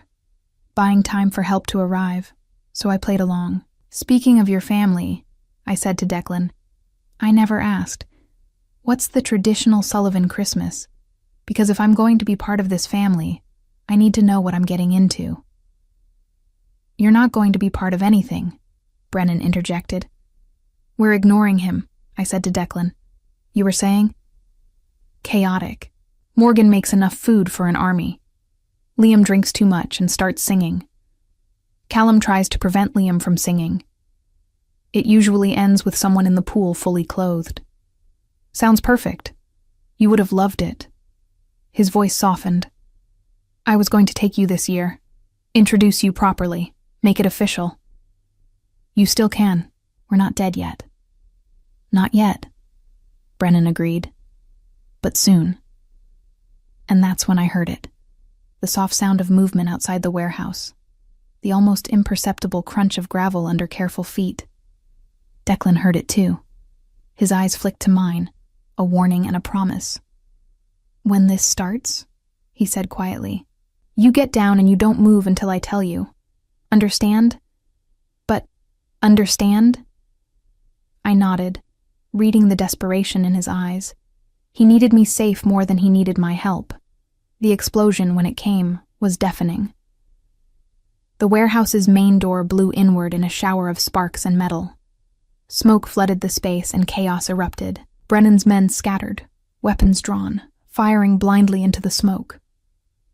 I dropped to the floor as Declan had ordered, my hands still bound behind my back, making it awkward, but possible. Through the smoke and noise, I saw figures moving. Not just Kieran and Declan's guards, but others. More professional, more lethal. They moved with military precision, taking down Brennan's men with efficiency that was almost beautiful. Quinn! Kieran's voice cut through the chaos. He materialized beside me, cutting the ropes binding my wrists. Stay down. Declan. We've got him. Just stay here. But I couldn't. Despite the fear, despite the smoke and bullets and screaming, I crawled toward where I'd last seen Declan's chair. Found it overturned, empty. Panic seized me until I heard his voice. I'm here. He was on the floor beside me, his bonds already cut, blood still streaming from the wound on his head, but alive, conscious, angry. I told you to stay down. You're one to talk. He pulled me behind a concrete pillar, his body shielding mine as another round of gunfire echoed through the warehouse. When I say move, we go for that exit. He pointed to a side door barely visible through the smoke. Kieran's men will cover us. What about Brennan? He's already gone. Ran the moment the doors blew. Coward. We need to get you out of here, he interrupted. That's all that matters. Declan, now, move. We ran, staying low, Kieran's men providing cover fire. Bullets sparked off metal and concrete around us, but somehow none found their mark. We burst through the side exit into cold night air, and Kieran was there with a car, engine running. Get in, he ordered, and we did. The car tore away from the warehouse, sirens wailing in the distance. In the back seat, Declan pulled me against him, his breathing labored, his heart racing against my ear. You came, he said into my hair. You stupid, brave woman. You came. Of course I came. Did you really think I wouldn't? I hoped you wouldn't. Hoped you'd be smart. Call for help. Stay safe. Where's the fun in that? He laughed, then winced in pain. Don't make me laugh. Pretty sure I have broken ribs. Hospital, Kieran said from the driver's seat. Home, Declan countered. We have doctors on call. Declan, home. I'm not risking anyone tracking us to a hospital. It's not safe. I wanted to argue, but he was probably right. So I just held him as Kieran drove, trying not to think about how close we'd come to dying, how easily this night could have ended differently. "Thank you," Declan said quietly to Kieran, "for coming so quickly." "Thank Brooklyn." She called the second she hung up with Quinn, said something was wrong. We tracked Quinn's phone to the warehouse and mobilized immediately. "Remind me to give her a raise," I murmured. "Remind me to buy her a car," Declan added.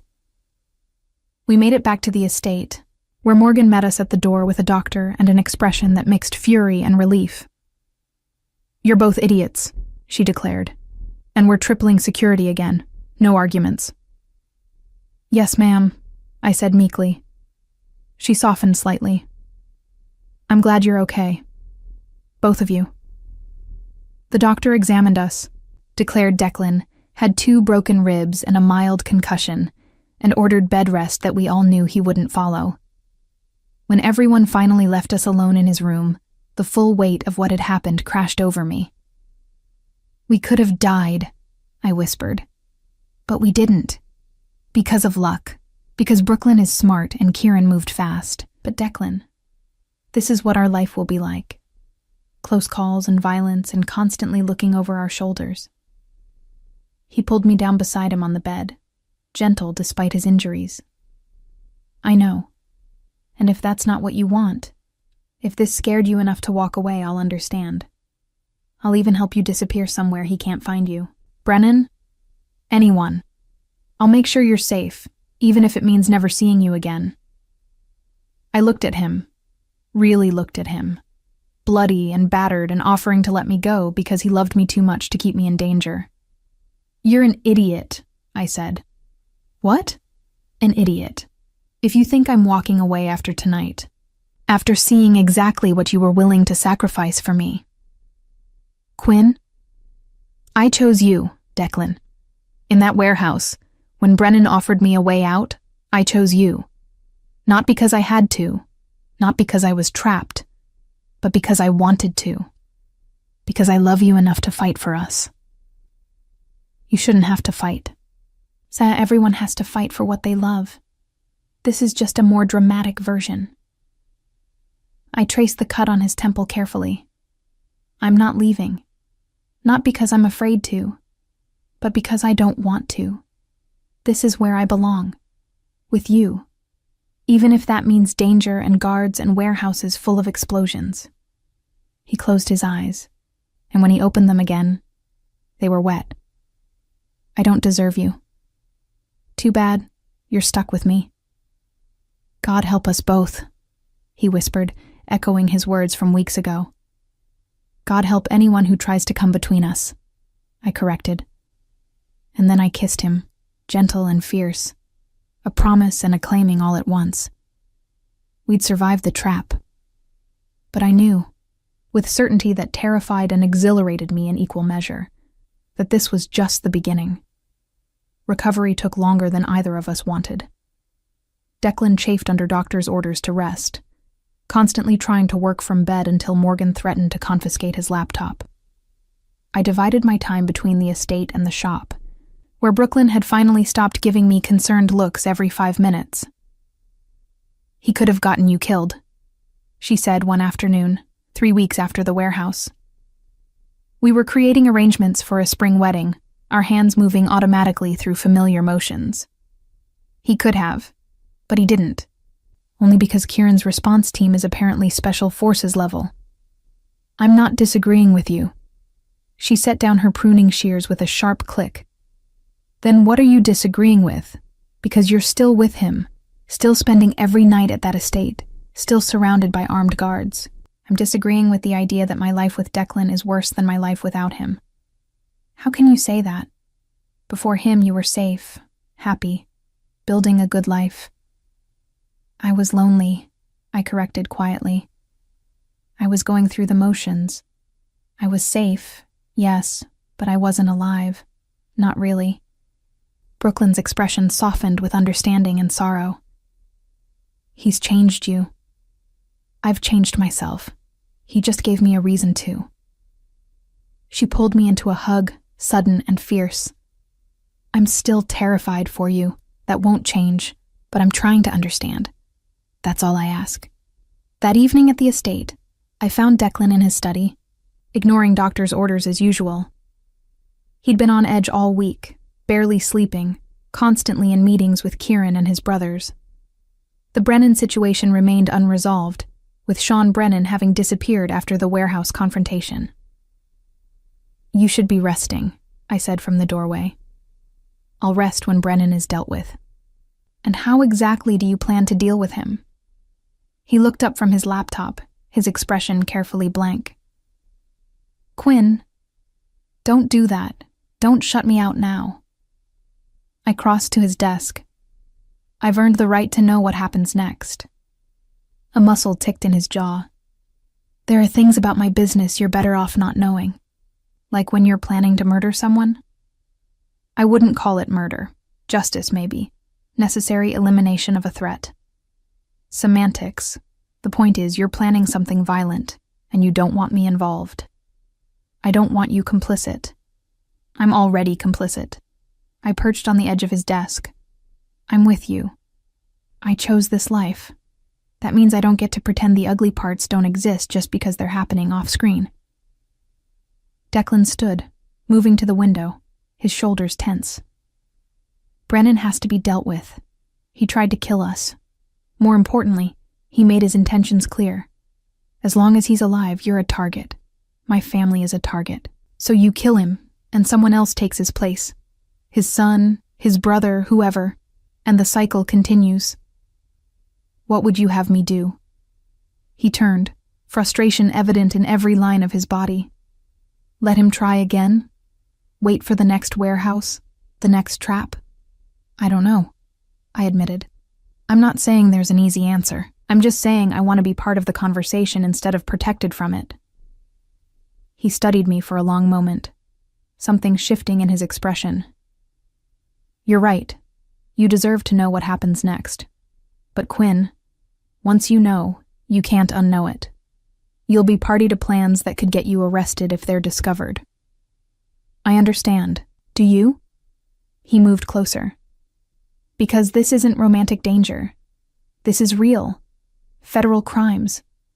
Prison time if things go wrong. Then let's make sure things don't go wrong. A ghost of a smile touched his lips. Listen to you. 3 months ago, you were arranging flowers and avoiding my gaze. Now you're planning criminal enterprises. You're a bad influence. The worst. He pulled me close, careful of his still healing ribs. The plan is simple. Brennan will come out of hiding eventually. He can't run his organization remotely forever. When he does, we'll be ready. And by be ready, you mean? Kieran is tracking his movements. We have people inside his organization feeding us information. The second he shows his face in Boston, we move. Move how? He hesitated, then made a decision. We take him and anyone loyal to him off the board, permanently. Then we absorb what's left of his territory, offer protection to those who want it, eliminate those who don't. Within 6 months, the Brennan organization will cease to exist. The casual way he described destruction, absorption, elimination, sent a chill through me. This was the reality of Declan's world. Not romance or protection or dangerous flirtation, but cold strategic violence. And what's my role in all this?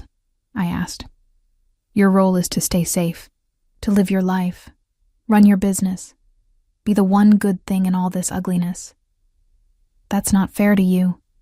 Life's not fair, Mo Stoirin. The Irish endearment rolled off his tongue like a caress. But having you, knowing you're safe and happy, that's fair enough for me. Before I could argue further, Kieran entered without knocking, his expression grim. We have a problem, he said. Brennan's made contact. He wants to meet. Declan went very still. When? Tomorrow night. Neutral ground. He says he wants to negotiate a peace treaty. It's a trap. Obviously. But if we don't go, if we refuse the meeting, we look weak. Other families will see it as the Sullivans backing down. And if we go, we walk into whatever ambush he's planned. I listened to them discuss logistics and danger, watched them plan for a meeting that could very well be a death sentence, and felt something crystallize inside me. "I'm coming with you," I said. Both men turned to stare at me. "Absolutely not," Declan said. "Hear me out. Brennan wants leverage over you. He thinks I'm your weakness, so we give him what he expects. I come to the meeting, visible and vulnerable. It'll make him confident, maybe overconfident. And overconfident people make mistakes. Or overconfident people murder the woman I love in front of me," Declan countered. "No, find another plan." "There is no other plan. You said it yourself. You can't refuse the meeting without looking weak. And going without leverage of your own makes you vulnerable." I moved closer, forcing him to look at me. "But if I'm there, if I'm the bait and the variable he's not expecting, it changes the game." "She's not wrong," Kieran said slowly. "Brennan will be expecting you to keep Quinn as far away as possible. Bringing her throws off his calculations. I don't care about his calculations. I care about her safety." "Then trust me to know what I'm getting into," I said. "Trust that I'm choosing this with my eyes open." Declan looked at me for a long moment, conflict warring in his expression. Then he turned to Kieran. "Double the security. Triple it. I want men positioned at every possible exit. Snipers on every rooftop. If anything goes wrong, if I even think Quinn is in danger, we burn it all down." "Understood." After Kieran left, Declan pulled me into his arms, holding me like he was afraid I'd disappear. "I hate this," he murmured against my hair. "I hate that you're putting yourself in danger for me." "That's what partners do. They protect each other." "You're supposed to let me protect you." "And I do. But protection goes both ways, Declan. I protect you too. Maybe not with guns or strategic planning, but in other ways. By being someone worth fighting for. By reminding you why all this matters." He pulled back to look at me, his eyes bright with emotion. "You think that's a small thing? You think being someone worth fighting for isn't the most important protection of all? I think we protect each other in the ways we can. And tomorrow night the way I can protect you is by being brave enough to walk into danger at your side. You're terrifying, you know that?" I learned from the best. The next day passed in a blur of preparation. Morgan helped me choose what to wear, something elegant but practical, easy to move in if things went sideways.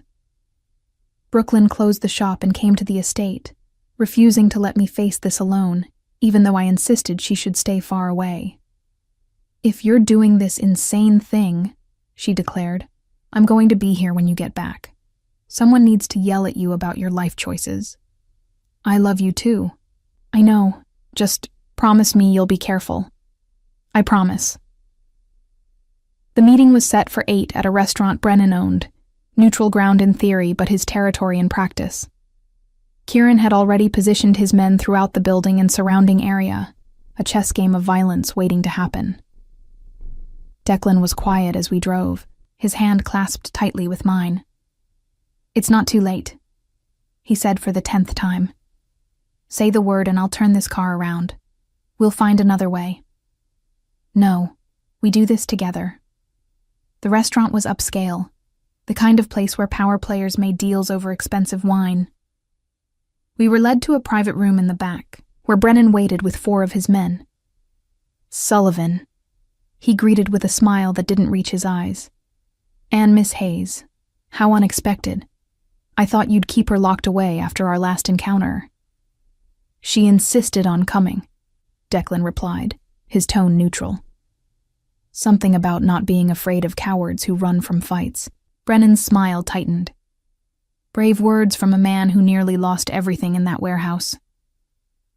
And yet, here we both are. Alive.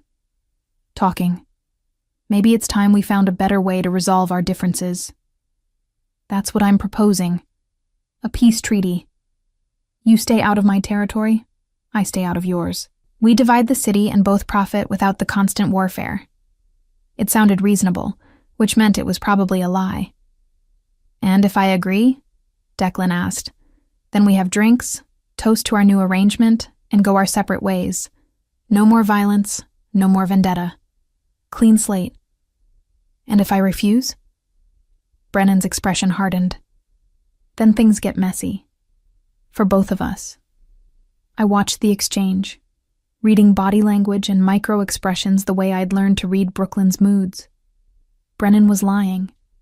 Everything about his posture screamed deception. He had no intention of letting us leave this restaurant alive. The question was, how would he try to kill us? "I'll need some time to consider your offer," Declan said, playing along. "It's a significant decision." "Of course. Shall we have that drink while you consider?" Brennan gestured to a server who appeared with wine. My stomach clenched. This was it. The poisoned drink trope was so obvious it almost seemed like a joke. But sometimes obvious was effective. The server poured, and I watched carefully. Same bottle for all glasses, poured in plain view. If it was poisoned, it was already in the wine, which meant everyone would drink it. Unless there was an antidote Brennan had already taken. "To peace," Brennan said, raising his glass. I met Declan's eyes, saw my own suspicion reflected there. He gave the slightest shake of his head, a warning not to drink. "To peace," I agreed, raising my glass but not sipping. Brennan noticed. Of course he noticed. "Is something wrong, Miss Hayes? You haven't touched your wine." "I'm pregnant," I blurted, the lie coming easily. "Can't drink." The room went silent. Declan's expression remained carefully neutral, but I saw surprise flicker in his eyes before he controlled it. "Pregnant," Brennan repeated, his gaze moving between us. "How fortunate. Sullivan is going to be a father." "If that's true," Declan said carefully, "then we have even more reason to find a peaceful solution. I have more to protect now." "Indeed."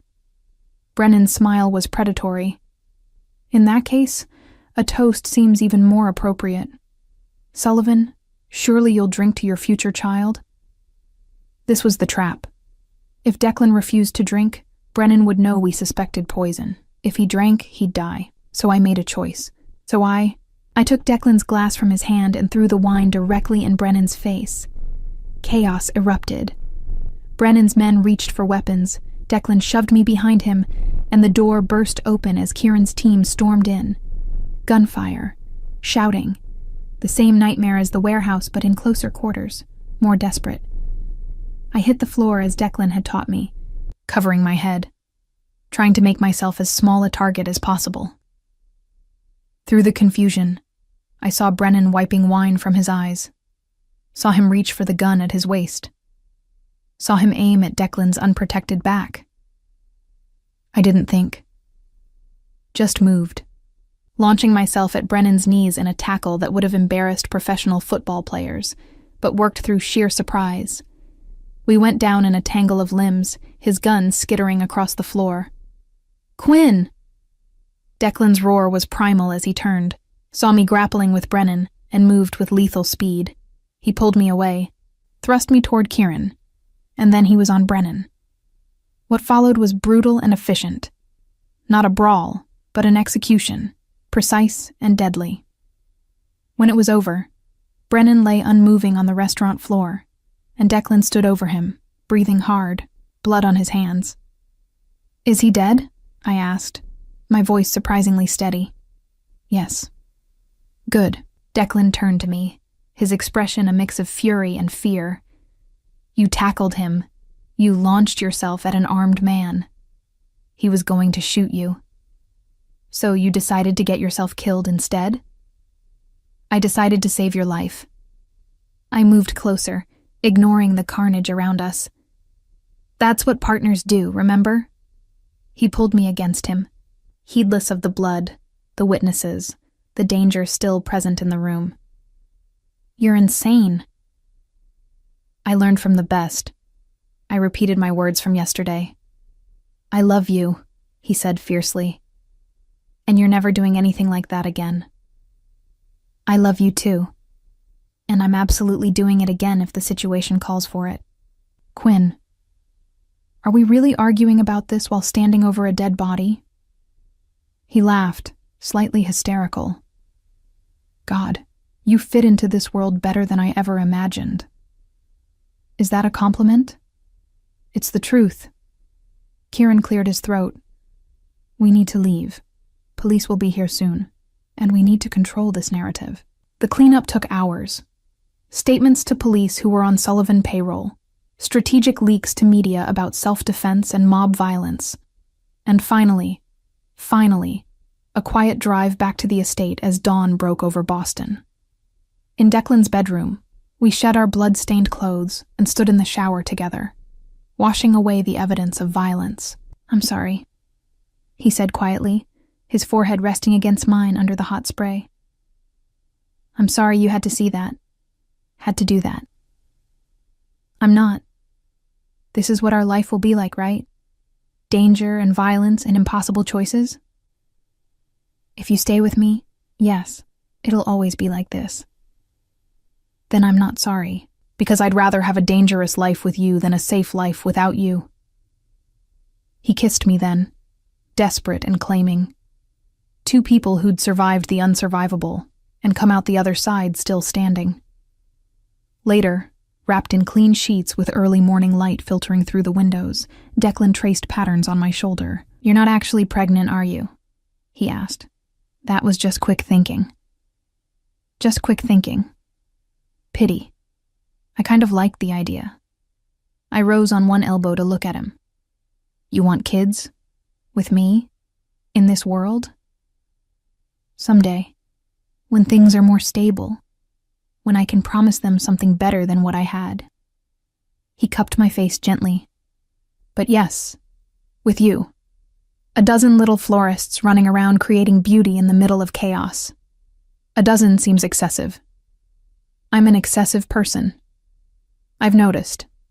I settled back against his chest, listening to his heartbeat, steady and strong. Declan, I lied earlier about not being sorry. He tensed. What do you mean? I'm sorry you had to kill him. I'm sorry that was the only way out. I'm sorry we live in a world where violence is sometimes the only answer. But I'm not sorry I'm with you. Not sorry I chose this. Not sorry for any of it, except that sometimes love has to look like blood and bullets instead of flowers and poetry. He was quiet for a long moment. Then, you're wrong, you know. About? Love can be flowers and poetry. You give me that every day just by existing. By choosing me despite everything. That's the poetry. The blood and bullets are just the unfortunate context. That's very profound for someone who just committed murder. I contain multitudes. I laughed, the sound unexpected and bright in the aftermath of darkness. Yes, you do. We slept then, finally, the kind of deep, dreamless sleep that came after surviving. When I woke, it was to find sunlight streaming through the windows and Morgan sitting in a chair by the bed, reading a magazine. You're awake, she said cheerfully. Good. We have things to discuss. I sat up, pulling the sheet with me. Like what? Like whether you want a formal engagement party or something more intimate. Declan already asked me to start planning, but I wanted your input. Wait, what? Engagement? She looked at me in confusion. He didn't ask you yet, but he ordered a ring weeks ago. He ordered a ring. Custom designed. Diamond from our grandmother's collection. Very romantic.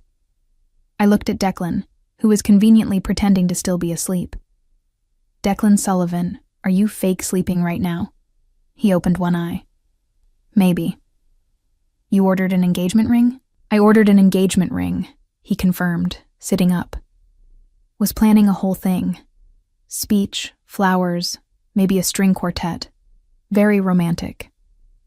But after last night, after watching you tackle an armed man to save my life, I figured the speech was probably unnecessary. You figured wrong. He blinked. Wrong? I still want the speech. and the flowers, and maybe the string quartet. I smiled at his expression. Just because I know you're going to ask doesn't mean I don't want to be properly asked. Morgan stood, grinning. I'll leave you two to discuss this. Declan, the ring is in the safe. You know the code. She paused at the door. And Quinn, welcome to the family. Officially. After she left, Declan turned to me, suddenly looking uncertain in a way I'd never seen. I had a plan, he said. Was going to wait until things settled down, until I could give you a peaceful moment. But you're right. After everything we've been through, you deserve proper. He got out of bed, naked and unself-conscious, and retrieved a small box from his safe. Then he climbed back into bed, kneeling in front of me with the box in his hands. Quinn Hayes, he began, his voice rough with emotion. For 2 years I watched you create beauty in my world. For 3 months, I've been privileged to know you, love you, learn that you're even more extraordinary than I imagined. You've saved my life, challenged my assumptions, and refused to let me hide behind walls or distance or protection. He opened the box, revealing a ring that took my breath away. A single diamond, simple and perfect, flanked by smaller stones that caught the light like captured stars. I can't promise you a safe life. I can't promise you ease or peace or any of the normal things people promise when they propose. But I can promise you honesty and loyalty, and a love that will burn until my last breath. So, Mostoirine, my little darling, will you marry me? Will you choose this dangerous, complicated life with me, knowing exactly what it means? I looked at him, this dangerous man who'd become my anchor, and felt certainty settle into my bones. Yes, I said simply. To all of it. The danger, the complications, the love. Yes. He slipped the ring onto my finger, and it fit perfectly, as if it had been waiting for me all along. Then he kissed me, gentle and fierce, a promise and a claiming and a beginning all at once. I love you, he whispered against my lips. I love you too, even though you're a controlling, overprotective, occasionally murderous mob boss. Especially because I'm a controlling, overprotective, occasionally murderous mob boss. That too. We stayed in bed for the rest of the morning, ignoring the world outside, ignoring responsibilities and consequences, and the cleanup still happening from last night's violence. For a few stolen hours, we were just Quinn and Declan. Not florist and mob boss, not survivor and protector. Just 2 people who'd found each other in the most unlikely way and decided to build something real in the middle of chaos. Eventually, we'd have to face the world again. There would be questions and consequences, and the ongoing challenge of navigating a life split between flowers and blood. But for now, I lay in Declan Sullivan's arms, his ring on my finger, and knew with absolute certainty that I'd made the right choice. Love wasn't safe. It wasn't easy. It wasn't the fairy tale I'd once imagined. It was better. It was real. It was ours. Did you like the story? Then hit that like button now. Comment below what you thought. I read them all, and share it with that friend who loves a good story. Here at Emma Romance Library, there's a new story every day. Don't miss it. See you soon.